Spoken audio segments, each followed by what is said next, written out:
Hi everybody, मेरा नाम है संचिता और मैं इस agarwalsvidyartan.com पे जो कि मेरा अकाउंट है उस पे मैं आप सभी के लिए साइंस और इंग्लिश जो कि क्लास 9th की हर एक वीडियो बनाऊंगी हर एक चैप्टर के लिए। साइंस में मैं प्रॉबेबली बायो और केमिस्ट्री आप लोगों के लिए लूँगी और इंग्लिश में NCERT के मैं सारे चैप्टर्स और ग्रामर लूँगी इंग्लिश की। आज मैं शुरू कर रही हूँ साइंस से। साइंस का मैं बायो का पहला चैप्टर शुरू कर रही हूँ जो NCERT में है बच्चों के कोर्स में। वैसे तो first chapter matter in our surroundings है, पर मैं अभी आज शुरू कर रही हूँ फंडामेंटल यूनिट ऑफ लाइफ जो कि बायो का पहला चैप्टर है, उससे मैं शुरू कर रही हूँ। तो चलिए शुरू करते हैं। उससे पहले मैं आपको बता देती हूँ मेरा नाम है संचिता और मैंने इस पर्टिकुलर अकाउंट का नाम अग्रवाल्स विद्यार्तन लिखा है। तो चलिए बिना कोई देरी करते हुए शुरू करते हैं। तो चलिए, ये मैं कर रही हूँ क्लास 9th का बायो का टॉपिक है, ठीक है। और जो मैं आप सबसे आज का जो चैप्टर डिस्कस कर रही हूँ, चैप्टर का नाम है fundamental unit of life. Fundamental unit मेरी बुक में ये चैप्टर का नाम है। आप लोगों की बुक में डिफरेंट हो सकता है पर मीनिंग दोनों का सेम है। और आप सभी को पता ही है फंडामेंटल यूनिट हमारी क्या है, सेल हम सबकी फंडामेंटल यूनिट है। तो सेल को हम फंडामेंटल यूनिट क्यों कहते हैं? रीज़न बिहाइंड दिस इज़ कि जैसे हम छोटी छोटी ब्रिक्स बनाते हैं, जब हम छोटी छोटी ब्रिक्स को आपस में जोड़ते हैं तो एक बिल्डिंग बन जाती है, एक घर बन जाता है, ठीक है। उसी प्रकार जब हम सिमिलर टाइप ऑफ सेल्स से जो है एक ऑर्गेनिज्म बनता है, उसी तरीके से सिमिलर टाइप ऑफ सेल्स से एक ऑर्गेनिज्म बनता है, ठीक है। तो अब हम बात करते हैं कि सेल की जो डिस्कवरी है वो सबसे पहले किसने की थी। डिस्कवरी की बात करते हैं।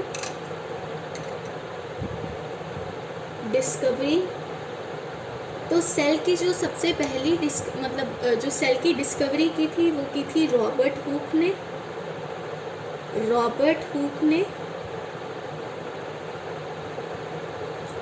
और इसका ईयर था 1665। तो अब रॉबर्ट हुक ने, देखो जब हम कोई भी चीज़ इन्वेंट करते हैं तो हम डायरेक्टली उस चीज़ का इन्वेंशन नहीं करते हैं। मतलब हम लोग जब हम सोचते हैं कि चलो हम इस पर थोड़ी रिसर्च करते हैं, तो व्हाट वी डू इज़ हम पहले उस टॉपिक के बारे में या जो भी हम सीख रहे होते हैं, जिस टॉपिक के बारे में हम सीख रहे होते हैं, हमें उस चीज़ से आइडिया आता है कि हम चलो इसको इन्वेंट करते हैं या चलो हम इस चीज़ पे कुछ रिसर्च करते हैं, इस टॉपिक पे कुछ रिसर्च करते हैं। तो same thing is happening over here. तो राइट, तो रॉबर्ट हुक को भी आइडिया आया। उसने पहले क्या किया, सॉ कॉर्क ऑफ ट्री। उसने क्या किया, सबसे पहले ट्री की कॉर्क को देखा। कॉर्क क्या होती है? कॉर्क हम बोलते हैं बार्क ऑफ द ट्री। जो बार्क होती है या हम उसको कहते हैं ना, पत्ती जब निकल जाती है पेड़ की, बार्क ऑफ द ट्री, उसको हम कहते हैं।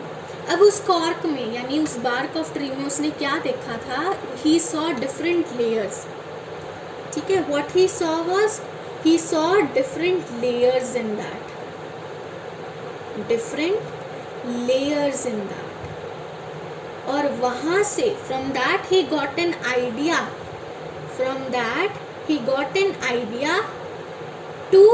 for what? To discover the cell.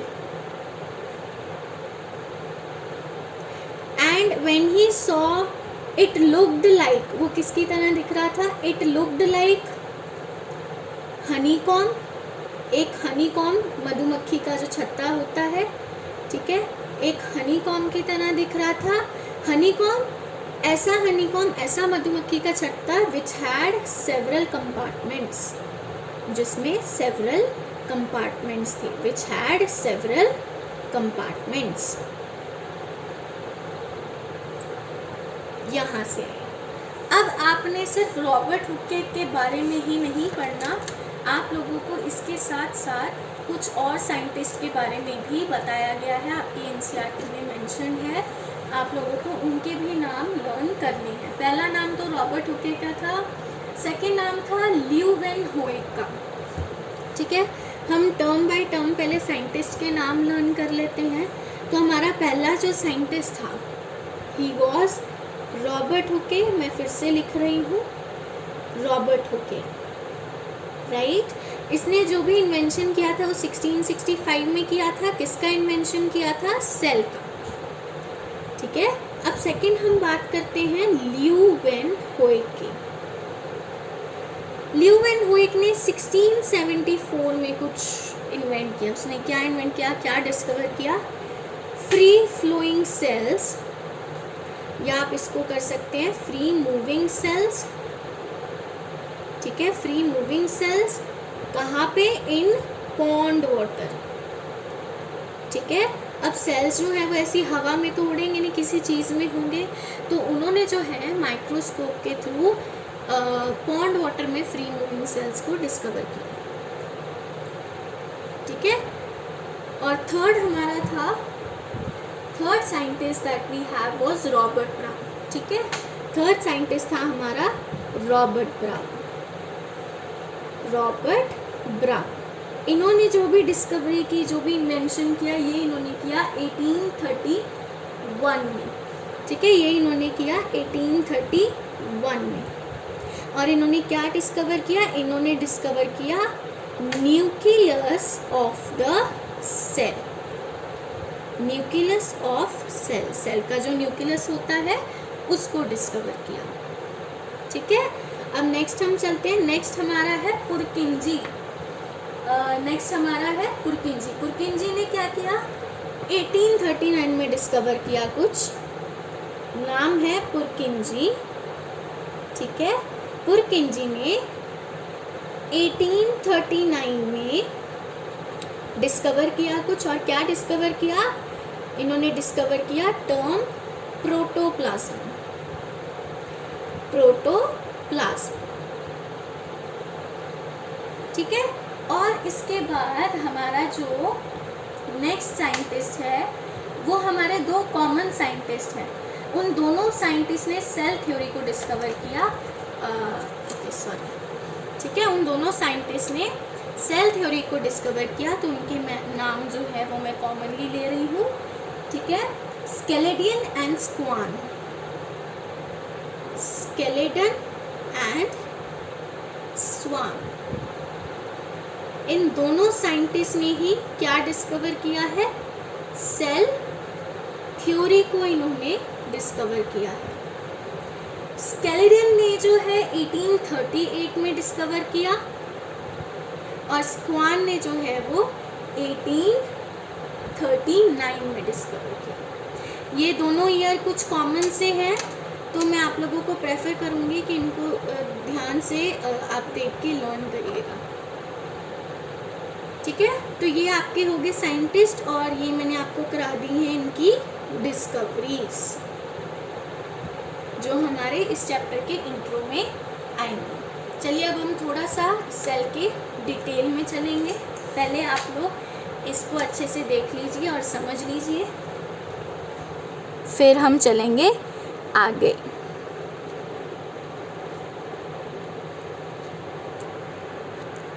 इसका आप स्क्रीनशॉट ले लीजिए, वो पेज थोड़ा नीचे हो गया था, I am sorry for that. अब आप स्क्रीनशॉट ले सकते हैं, इसको देख लीजिए अच्छे से, और फिर हम नेक्स्ट चीज़ पे चलेंगे। चलिए, अब नेक्स्ट जो हम टॉपिक कर रहे हैं वो हमारा है सेल के बारे में ही। सेल के बारे में ही थोड़ा सा डिटेल में हम जो है वो मैं आपको करा रही हूँ। सेल के बारे में पहले तो what is the cell? It is the fundamental unit of life, fundamental unit of life.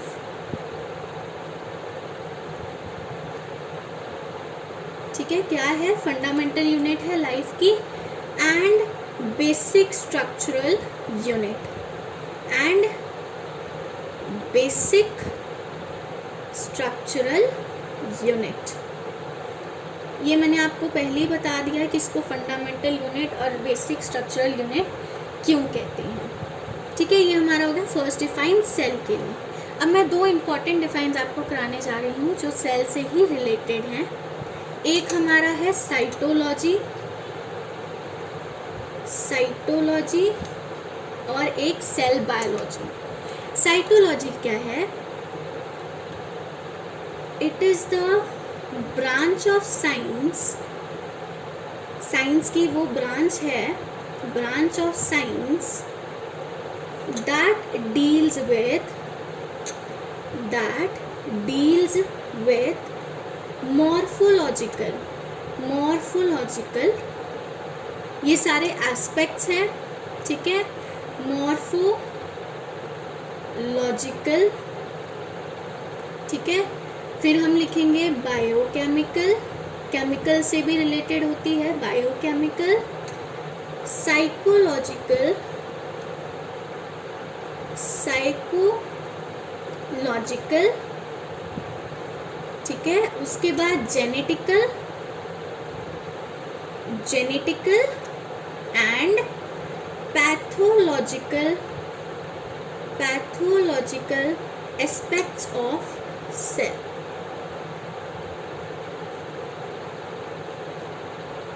ठीक है, तो साइटोलॉजी क्या है? साइटोलॉजी एक ब्रांच, साइंस की ऐसी ब्रांच है जो मॉर्फोलॉजिकल, बायोकेमिकल, साइकोलॉजिकल मीन्स दिमाग से रिलेटेड, जेनेटिकल मीन्स जीन से रिलेटेड, जो क्रोमोसोम्स में प्रेजेंट होते हैं और जो पेरेंट सेल से इंडिविजुअल सेल में आते हैं, पैथोलॉजिकल, ये सारे जो हैं सेल के एस्पेक्ट्स हैं।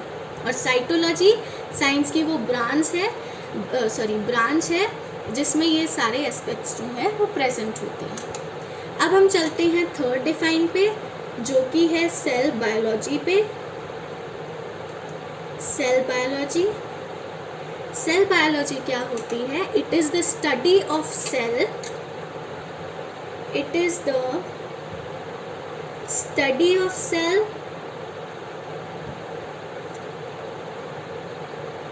इट्स फंक्शंस, इट्स फंक्शंस, उसके फंक्शंस की स्टडी करने में, एंड इट्स स्ट्रक्चर।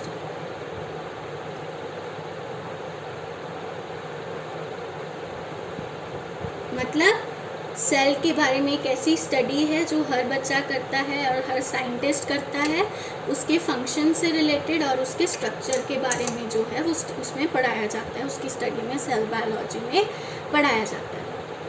ठीक है, अब हम सेल की बात करते हैं नंबर पे, cell on basis of number.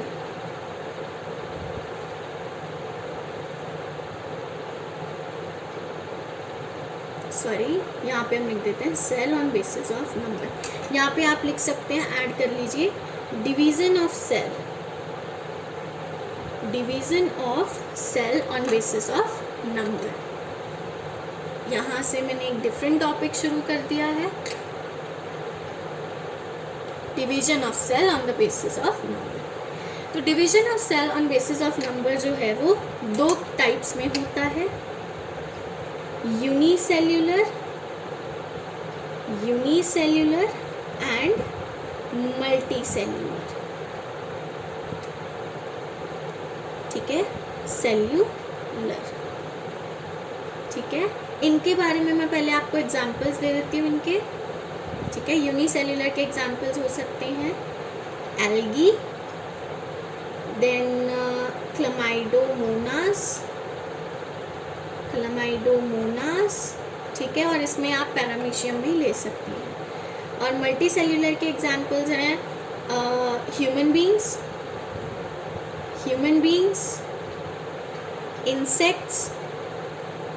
Insects and animals.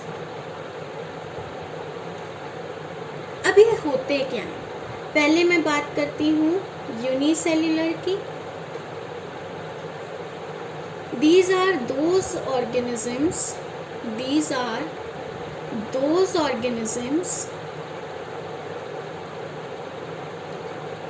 which have only one cell in them, which have only one cell in them, only one cell in them। मतलब इनमें सिर्फ एक सेल होता है, मतलब one cell and that two nucleus, ठीक है। और अब हम बात करते हैं मल्टी सेल्यूलर की। Multicellular, these are those organisms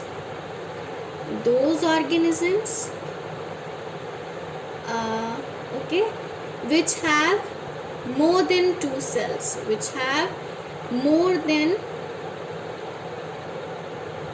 cells, तो इससे हम ये रेफ़र कर सकते हैं कि हम जो ह्यूमन बीइंग्स हैं, हमारे अंदर सिर्फ वन सेल नहीं होता है, सिर्फ वन सेल हमारे अंदर नहीं होता है, हमारे अंदर मोर देन टू सेल्स होते हैं, ठीक है, मोर देन टू सेल्स होते हैं। बेसिकली हमारी बॉडी में millions of trillions of cells present होते हैं, पर यूनिसेल्युलर ऑर्गेनिजम्स में सिर्फ वन सेल प्रेजेंट होता है, and that two is the nucleus. I hope अब आपको ये क्लियर हो गया होगा। अब हम चलते हैं हमारे सेल टाइप पे। चलिए अब हम चलते हैं हमारे सेल टाइप पे। इस वीडियो में कुछ ज़्यादा डिस्कस ना करते हुए मैं आगे चल रही हूँ। तो पहला हमारे टाइप ऑफ सेल्स होते हैं वो है, first is prokaryotic and second is eukaryotic. अभी मैंने जो डिस्कस किए थे यहाँ पे, जो मैंने अभी डिस्कस किए थे आप लोगों से, ये थे on basis of number, these were on the basis of number. और अब जो मैं आपको करा रही हूँ, these are on the basis of type. तो दो तरह के हैं, प्रोकैरियोटिक एंड यूकैरियोटिक।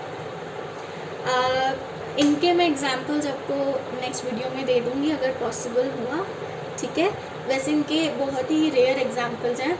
यूकैरियोटिक, एक चीज़ आपको याद रखनी है, राइबोसोम्स जो हैं वो सिर्फ यूकैरियोटिक सेल्स में प्रेजेंट होते हैं, one thing that you have to remember. और अगर मैं राइबोसोम के स्ट्रक्चर की बात करूं, राइबोसोम के स्ट्रक्चर की बात करूं, तो that is as simple as, कुछ नहीं होता है, it is just zigzag structure that is present inside a cell. चलिए अब हम शुरू करते हैं प्रोकैरियोट से। प्रोकैरियोटिक सेल,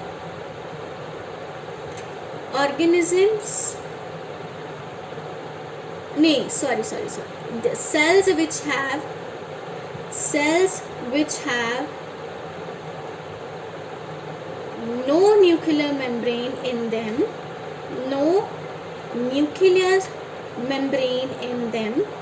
मतलब जो न्यूक्लियर बाउंड मेम्ब्रेन होती है वो प्रेजेंट नहीं होती है, no nuclear membrane in them, are called prokaryotic cells, ठीक है। उन सेल्स को हम कहते हैं prokaryotic cells. And these organisms having these cells are called prokaryotes। और यही मैं बात करूँ यूकैरियोटिक की, यूकैरियोटिक, ओहो कोई बात नहीं, यूकैरियोटिक की पता नहीं क्या हो गया एकदम से, but still you adjust with that. तो सेल्स विच हैव, प्रोकैरियोटिक में न्यूक्लियर मेम्ब्रेन नहीं होती है, यूकैरियोटिक में these are cells which have nuclear membrane in in them, and these organisms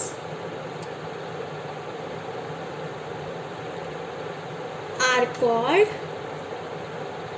eukaryotes. eukaryotes. अब लास्ट की 2 चीज़ें मैं आपको करा रही हूँ, जो मैं इस वीडियो में ये लास्ट चीज़ करा रही हूँ. इस चैप्टर में हमें DNA और RNA की फुल फॉर्म हमेशा याद रखनी है, ये दोनों इम्पॉर्टेंट है. DNA होता है डीऑक्साइड न्यूक्लिक एसिड और RNA हमारा होता है राइबो न्यूक्लिक एसिड. तो आज हम यहीं तक करेंगे. आई होप आपको ये सब समझ आ गया होगा. अब नेक्स्ट लेक्चर में हम डिस्कस करेंगे smallest cell, largest cell, longest cell के बारे में और फर्दर सेल डिविजन्स, कैटेगरीज और सेल शेप एंड साइज के बारे में. तो चलिए इसी के साथ मैं ये वीडियो एंड करती हूँ. Thank you, and if you like this, please like, comment and share this video. Bye bye. Thank you.